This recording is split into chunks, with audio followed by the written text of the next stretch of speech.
कहा कि अगर आप कोचाधामन से चुनाव लड़ना चाहते हैं तो हमें कोई एतराज नहीं है। अगर आप कोचाधामन से चुनाव नहीं लड़ेंगे तो हमको मौका मिलना चाहिए, क्योंकि ये मेरी जिंदगी का आखिरी चुनाव होगा।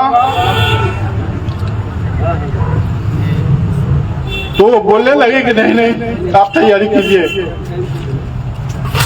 उधर असलम को भी कह दिया कि आप तैयारी करो, चचा जान आप तैयारी करो। दोनों आदमी हम लोग तैयारी में लग गए, अपना तन मन धन बहुत मेरा बर्बाद किया, असलम का भी बर्बाद किया।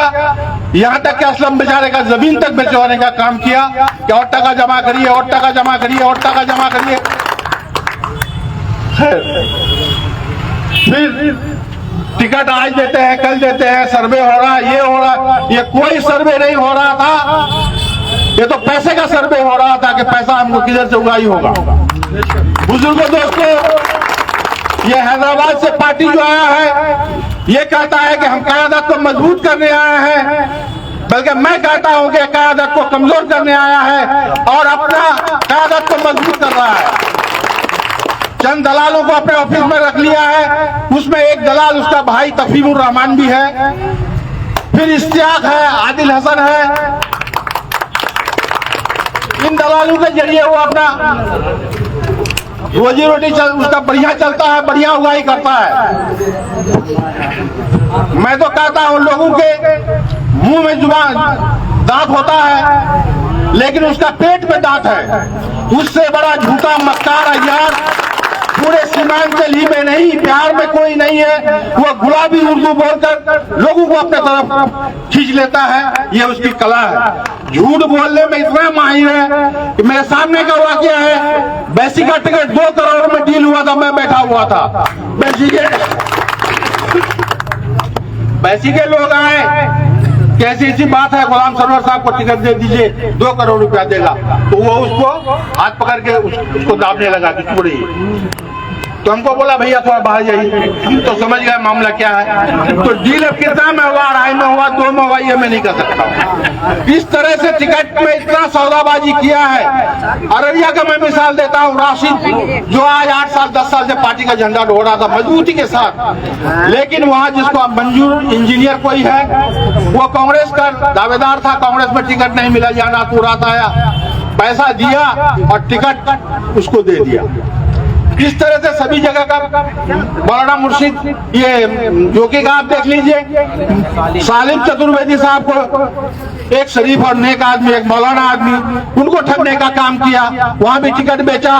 ठाकुरगंज में मुफ्ती हतर जावेद साहब बेचारे बाप रे कहाँ नहीं जाते थे, महाराष्ट्र, कलकत्ता, जहां भी MIM का प्रोग्राम हो वो जरूर हाजिरी देते थे।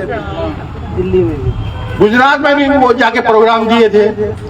उसके बाद भी उसको ठगने का काम किया, वहां पैसा लेकर के टिकट बेच दिया। तो मेरे दोस्तों, मास्टर मुजाहिद साहब का मैं हमेशा तारीफ करता हूं कि ये मास्टर साहब 24 आवर हारने के बाद भी लोगों के बीच में इतना खिदमत करते हैं, इतना सेवा करते हैं। जहां तक MIM ने जिसको टिकट दिया है कोचाधामन से, उसका पतंग का डोर बीजेपी के हाथ में है, ये बात मैं जानता हूं। ऐसे लोगों से होशियार रहने की जरूरत है। मास्टर मुजाहिद साहब को आप लोग सब वोट दीजिए, जिताइए, तब मैं तो ये दावा के साथ कह सकता हूं कि जिसको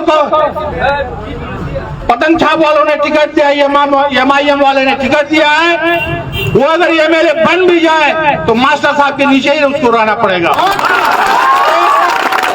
आज मान लीजिए आपका मोटरसाइकिल कोई पुलिस वाला पकड़ लिया, कोई चौकीदार पकड़ लिया है, तो सरवर का बाप का दम नहीं होगा तो आपका गाड़ी फोन करके छुड़वा देगा।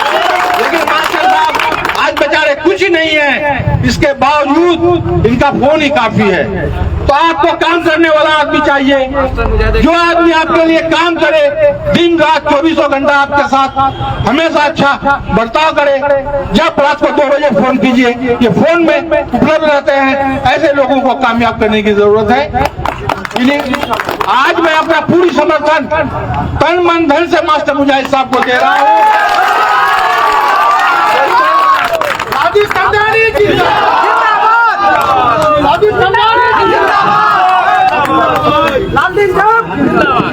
सभी सभी दोस्तों से गुजारिश है कि हाथ उठाकर सभी मास्टर साहब को समर्थन दें। हाथ उठाकर समर्थन दें सारे लोग।